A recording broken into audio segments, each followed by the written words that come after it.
اس کے بعد بہت پیاری بات سورہ سجدہ کے اندر کہی جا رہی ہے. کل سے شروع کر دو. کیا؟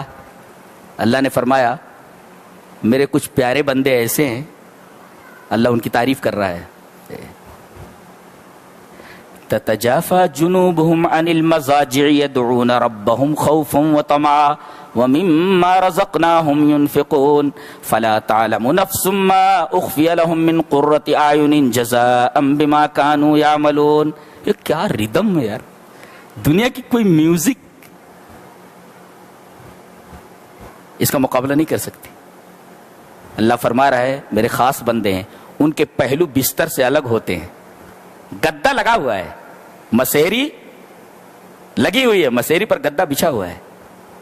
آرام، سکون، چین سب کچھ آدمی کو مل سکتا ہے، لیکن مسیری سے اتر جاتا ہے، بستر سے الگ ہو جاتا ہے اور رب کے سامنے اسی کمرے میں گڑ گڑاتا ہے، روتا ہے.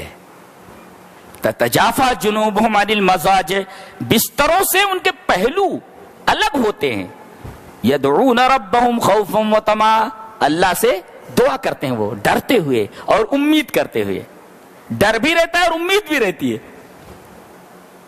ومما رزقناهم ينفقون، اور ہماری راہ میں خرچ بھی کرتے ہیں. اللہ یہ فرما رہا ہے یہ جو رات میں اپنے بستروں سے الگ ہو جاتے ہیں، دو باتیں ہیں. ایک تو یہ کہ جب آدمی نیند سے اٹھتا ہے تو سب سے زیادہ تکلیف کس کو ہوتی ہے؟ آنکھ کو ہوتی ہے. آنکھ کھلتی ہے نا تو سب سے زیادہ تکلیف آنکھ کو ہوتی ہے، اس کے بعد بدن کو ہوتی ہے. اور دوسری چیز، تنہا وہ جو نماز پڑھ رہا ہے نا، اس کے اور اللہ کے علاوہ کسی کو معلوم نہیں ہے. اس کو معلوم ہے، اللہ کو معلوم ہے. چھپی ہوئی عبادت ہے وہ. آپ نمازوں میں آتے ہیں تو سب دیکھتے ہیں نا کہ آپ 5 وقت کی نماز پڑھ رہے ہیں، لیکن وہ نماز تو مخفی ہے، چھپی ہوئی ہے. تو ایک چیز آنکھوں کو تکلیف ہو رہی ہے اور دوسرے چھپی ہوئی عبادت ہے وہ. اللہ فرما رہا ہے ان دونوں کے بدلے فلا تعلم نفس ما اخفی لهم، یہ چھپی ہوئی عبادت ہے تو ہم نے تیرے لیے کیسی کیسی نعمتیں چھپا کر رکھی ہوئی ہیں. دیکھے گا تو آنکھیں ٹھنڈی ہو جائیں گی. تیری آنکھ کو تکلیف ہوئی ہے نا، اور تو چھپ کر کے عبادت کر رہا ہے، تو تیرے لیے میں نے چھپا کر رکھا ہوا ہے. ایسی ایسی نعمتیں چھپا کر رکھی ہوئی ہیں جسے آنکھوں نے دیکھا نہیں، کانوں نے سنا نہیں، اور دل پر اس کا خیال بھی نہیں گزرا. تو دیکھیے مخفی عبادت ہے تو اللہ کہہ رہا چھپا کر کی ہے عبادت، تو میں نے نعمتیں بھی تیرے لیے خاص چھپا کر رکھی ہوئی ہیں.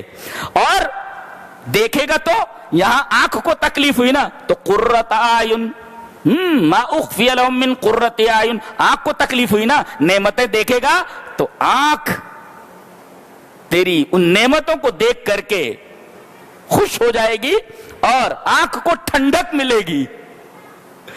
ہے تو چھپا کر عبادت کر رہے ہیں، تہجد پڑھ رہے ہیں، تو اللہ نے ان کے لیے خاص نعمتیں چھپا کر رکھی ہوئی ہیں. اور آنکھوں کو تکلیف ہوتی ہے تو اللہ فرما رہا ہے آنکھوں کو تکلیف پہنچا رہے ہو نا، تو جب نعمتیں دیکھو گے نا تو آنکھیں ٹھنڈی ہو جائیں گی. اللہ فرما رہا ہے فلا تعلم نفس ما اخفی لهم من قرۃ اعین جزاء بما كانوا يعملون. ابھی تو کچھ باتیں لگ رہی ہیں نا، جب آنکھیں بند ہوں گی تب پتہ چلے گا کہ قرآن جو کچھ کہہ رہا تھا بالکل صحیح کہہ رہا تھا. اور ابھی فرشتوں کو نہیں دیکھ رہے ہیں. فرشتے جب نظر آنے لگیں گے نا تب آدمی کی زبان پر مہر لگا دی جائے گی، بتا بھی نہیں سکتا کہ کون آ رہا ہے، کون دکھ رہا ہے، نہیں بتا سکتا.